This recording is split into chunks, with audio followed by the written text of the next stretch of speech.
Hello audience, কেমন আছেন আপনারা? আশা করি ভালো আছেন। আমি ব্লগ ফ্রি ওয়েবসাইট তৈরি করার যে প্রথম ভিডিওটা নিয়ে আসছিলাম, সেখানে আমি আপনাদেরকে দেখিয়েছিলাম ওয়েব পেজ কি, ওয়েব পেজের গুরুত্ব কি, ওয়েব পেজ কিভাবে সার্চ করে বের করতে হয়, সেখান থেকে কিভাবে বিভিন্ন তথ্য নিতে হয় এবং একটি ব্লগারের সাহায্যে ফ্রি ওয়েব পেজ তৈরি করে সেখানে কিভাবে পোস্ট করতে হয়, কি ধরনের পোস্ট করতে হয়, আর গুরুত্ব কতটুকু, এবং কিভাবে আমরা ওয়েব পেজ থেকে আয় করতে পারি। তো সেই সিরিজের আজকে হচ্ছে দ্বিতীয় পর্ব, দ্বিতীয় ভিডিও। সেই ভিডিওটা, এই আজকের ভিডিওতে আমি আপনাদেরকে দেখাবো কিভাবে ব্লগারের সাহায্যে একটি ফ্রি ওয়েব পেজ অতি সহজে অল্প সময়ে ক্রিয়েট করা যায় এবং তা ডিলিটও করা যায়। তো যারা আমার এই চ্যানেলটাকে দেখতেছেন তারা অবশ্যই চ্যানেলটাকে সাবস্ক্রাইব করে রাখবেন এবং পাশে থাকা বেল আইকনে ক্লিক করে রাখবেন। তো আমি চলে যাচ্ছি আমার আজকের ভিডিওতে। আমি একটি ব্রাউজার ওপেন করে নিচ্ছি। আমি ক্রোম ব্রাউজারটিতে ক্লিক করলাম। ক্লিক করার পর দেখেন এরকম একটি পেজ এখানে শো করতেছে। এখানে কিন্তু দুটি ইমেল শো করতেছে। আপনারা যারা আপনাদের যে ব্রাউজারটিতে কাজ করবেন সেই ব্রাউজারে একটি ইমেল দ্বারা, আপনার নিজস্ব ইমেল দ্বারা, যে ইমেলের আন্ডারে ব্লগারের সাহায্যে ফ্রি ওয়েব পেজ তৈরি করবেন সেই ইমেল দ্বারা অবশ্যই লগ ইন করে নেবেন। তো আমি আমার একটি ইমেল দ্বারা এটি লগ ইন করে নিচ্ছি, যে ইমেলের সাহায্যে আমি একটি ব্লগারের সাহায্যে ফ্রি ওয়েবসাইট তৈরি করব। তো আমি আমার এই ইমেলটি দ্বারা এই ব্রাউজারটিকে ওপেন করে নিচ্ছি। আমি এখানে ক্লিক করলাম। ক্লিক করার পর দেখেন এরকম একটি পেজ এখানে শো করতেছে। তো এখান থেকে আমি জাস্ট কি করব, একদম ডান পাশে দেখেন যেখানে আমি মাউসের কার্সরটা রেখেছি, এখানে 6 ডটের যে আইকনটা আছে, লেখা আসছে গুগল অ্যাপস। এই গুগল অ্যাপস এর ভিতরে যদি আমি ঢুকি, দেখেন এখানে আমি ক্লিক করলাম। ক্লিক করার পর দেখেন এখানে অনেকগুলো প্রোডাক্ট চলে আসছে। এগুলো সব হচ্ছে গুগলের প্রোডাক্ট। দেখেন এখানে কি কি আছে, অ্যাকাউন্ট, তারপর আছে সার্চ, তারপর আছে বিজনেস, তারপর আছে গুগল ম্যাপ, তারপর আছে গুগল প্লে স্টোর, তারপর আছে গুগল নিউজ, তারপর আছে গুগল জিমেল, তারপর আছে গুগল মিট, তারপর আছে গুগল চ্যাট, এরকম অনেক অপশন। তারপর আছে গুগল কন্টেন্ট কন্ট্রাক্ট, তারপর আছে গুগল ড্রাইভ, তারপর গুগল ক্যালেন্ডার, তারপর গুগল ট্রান্সলেট, মানে হচ্ছে আপনার গুগল ট্রান্সলেটের মধ্যে বিভিন্ন ভাষাকে আপনার বিভিন্ন ভাষায় ট্রান্সলেট করে থাকেন। তারপর গুগল ফটোস, তারপর গুগল ডক, এরকম অনেক অনেক প্রোডাক্ট এখানে দেওয়া আছে। তো এখান থেকে জাস্ট আমি এই ব্লগার নামের যে প্রোডাক্টটা দেওয়া আছে, আমি জাস্ট এটাতে ক্লিক করব। আমি এটাতে ক্লিক করলাম। এটাতে ক্লিক করার পর দেখেন ব্লগারের যে পেজটা এটা ওপেন হয়ে গেছে। এখানে দেখেন এরকম একটি পেজ শো করতেছে। যারা এখনো ব্লগারের সাহায্যে একটি ইমেলের আন্ডারে কোনো ওয়েব পেজ তৈরি করেন নাই, তারা প্রথমে যখন ব্লগারে ক্লিক করবেন তাদের সামনে জাস্ট এরকমই একটি পেজ শো করবে। এখানে সকল প্রকারের নিয়ম কানুন লেখা আছে, যে একটি ব্লগার পেজ তৈরি করতে গেলে কি কি লাগে, এখানে সকল বিষয় দেওয়া আছে। আপনারা এটা পড়ে নেবেন। আমি এটা আগে যেহেতু পড়ে নিয়েছি, আমি এখন আর পড়লাম না। জাস্ট আপনাদেরকে যেহেতু আজকে একটি ব্লগারের সাহায্যে ফ্রি ওয়েব পেজ তৈরি করে দেখাবো, তো আমি আমার কাজে চলে যাচ্ছি। তো প্রথমেই দেখেন একদম ডান পাশে যেটা আছে ভি নামের সবুজ বাটন, এটা হচ্ছে আমার ইমেলের লোগো। তারপরে আছে দেখেন এটা গুগল অ্যাপস বা গুগলের বিভিন্ন প্রোডাক্ট, যে অপশনটার ভিতরে রাখা আছে, যেখান থেকে আমি এই ব্লগারে ঢুকেছিলাম, এই অপশনটা এখানে শো করতেছে। তারপর আমি যদি আর একটু বাম দিকে চলে আসি, দেখেন এখানে ব্লগারের যে আইকন বা ব্লগারের যে লোগো, এটা এখানে শো করতেছে। তার একটু বাম পাশে আছে দেখেন 3 ডট। এই 3 ডটটা হচ্ছে মেইন মেনু, একটা ব্লগারের মেইন মেনু। তার নিচেই যদি আমি চলে যাই, দেখেন ক্রিয়েট ব্লগ নামের একটি লেখা এখানে শো করতেছে। এটাই হচ্ছে আমাদের মূল ফাংশন। এটাতে যে আমরা একটি ফ্রি ব্লগ পেজ বা ব্লগ ওয়েব পেজ বা ফ্রি ওয়েব পেজ চাই বলেন, আমরা সেটা এখন তৈরি করব। আমি জাস্ট এখানে এই ক্রিয়েট ব্লগ অপশনটিতে আমি ক্লিক করলাম। ক্লিক করার পর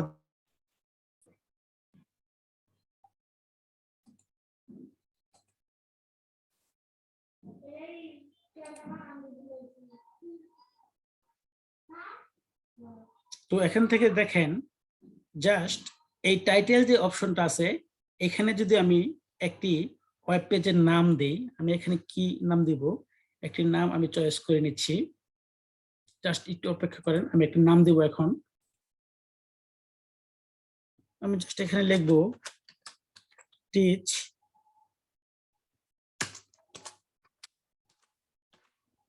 বাংলা। আমি আমার এই চ্যানেলটির নাম দিলাম টিচ বাংলা।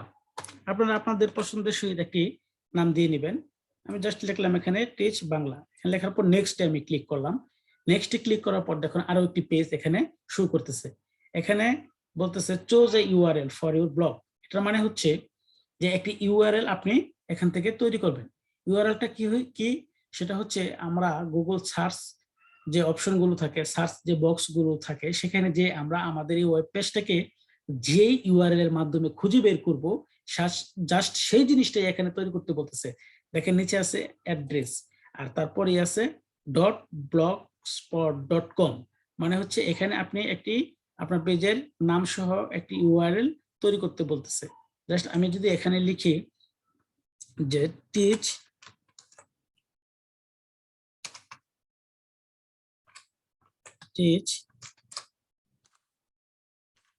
আমি লিখলাম টিচ বাংলা।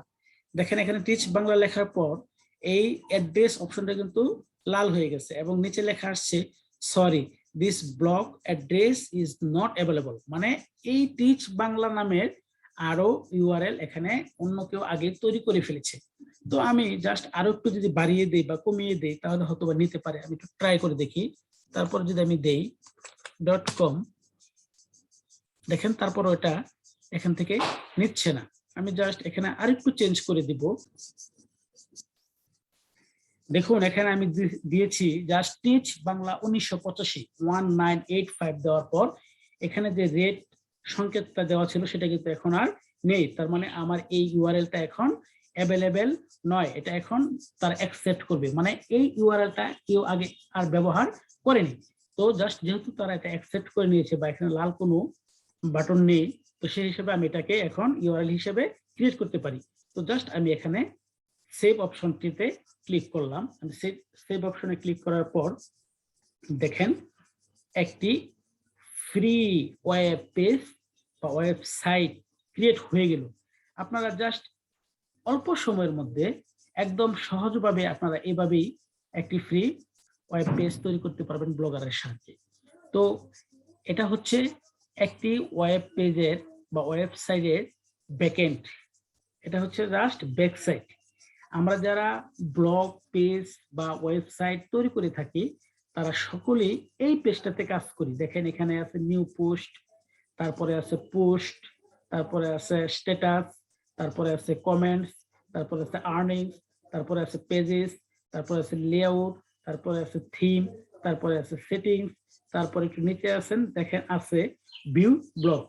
আপনারা এই ভিউ ব্লগে ক্লিক করে আপনারা ভিউ যে পেজটা অডিয়েন্সটা দেখে থাকে সেই পেজটাতে আপনারা যেতে পারবেন। আর এটা হচ্ছে ব্যাক পেজ, এখানে যারা ওয়েব পেজ ক্রিয়েট করে থাকে তারা এখানে সকল ধরনের পোস্ট বা সেটিংস এর কাজগুলো তারা। তো আমি যদি ভিউ পেজটা দেখতে চাই, দেখেন এখানে আমি ভিউ ব্লগ এখানে আমি ক্লিক করব। ক্লিক করলে দেখেন অডিয়েন্সটা যে পেজটা দেখবে এটা হচ্ছে সেই পেজ। একটি ব্লগ পেজের দুটো পেজ থাকে, একটি হচ্ছে ব্যাকএন্ড, একটি হচ্ছে ভিউ পেজ। তো এটা হচ্ছে আমার জাস্ট ভিউ পেজ, যেটা অডিয়েন্সটা দেখবে, আর এটা হচ্ছে আমার ব্যাক পেজ, মানে এখানে আমি সকল ধরনের পোস্ট দেব এবং সকল ধরনের সেটিংস গুলি সেট করব। আর আমি যদি ভিউ পেজে যেতে চাই তাহলে জাস্ট এই ভিউ ব্লগে ক্লিক করব। তো এই হচ্ছে আমার একটি ওয়েব পেজ ক্রিয়েট করা এবং তার ব্যাকএন্ড পেজ কোনটা, এর অপশনগুলো কি কি, এবং এখান থেকে পরবর্তী যে ভিডিওগুলো আসবে সেখান থেকে আমি এক এক করে প্রতিটি অপশন এক এক করে আমি ভিডিও তৈরি করব। তো আজ আমি দেখালাম আপনাদেরকে একটি ওয়েব পেজ কিভাবে ক্রিয়েট করতে হয় এবং ওয়েব পেজের ব্যাক পেজ কোনটা এবং ওয়েব পেজের ভিউ পেজ কোনটা। এখন আমি আপনাদেরকে দেখাবো একটি ওয়েব পেজ তৈরি করার পর কিভাবে ডিলিট করতে হয়। তো সেটা করার জন্য আমি জাস্ট এখান থেকে স্ট্যাটাস, কমেন্টস, আর্নিং এবং পেজ, লেআউট, থিম এবং সেটিং, জাস্ট আমি এই সেটিং অপশনটিতে আমি ক্লিক করব। এটাতে ক্লিক করার পর দেখুন একটু নিচের দিকে যদি আমি যাই, একটু নিচের দিকে এভাবে যেতে হবে। যাওয়ার পর আমি জাস্ট একটি অপশন পেয়ে যাব, সেটি হচ্ছে রিমুভ ইউর ব্লক। দেখুন ম্যানেজ ব্লক নামে যে অপশনটি আছে তার আন্ডারে আছে রিমুভ ইউর ব্লক। আমি যদি এটাতে ক্লিক করি, আমি রিমুভ ইউর ব্লকে ক্লিক করার পর দেখেন ডিলিট ব্লক নামে একটি অপশন চলে আসছে। তারপরে আছে দেখেন ডিলিট, লাল বাটনে এখানে ডিলিট লেখাটা আছে।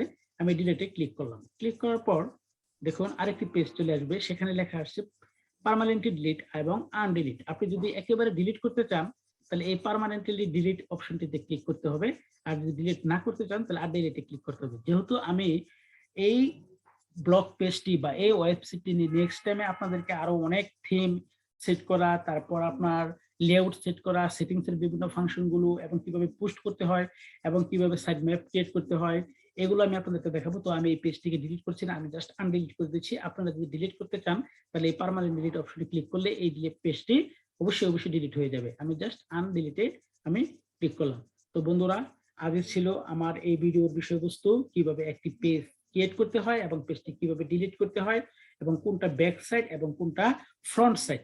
তো আশা করি এই ভিডিওটা আপনাদের অবশ্যই ভালো লেগেছে এবং অনেক উপকারে আসবে। যারা আমার এই চ্যানেলটাকে এখনো সাবস্ক্রাইব করেনি তারা চ্যানেলটাকে সাবস্ক্রাইব করে রাখবেন এবং পাশে থাকা বেল আইকনে ক্লিক করে রাখবেন। আজ এই পর্যন্তই, আল্লাহ হাফেজ।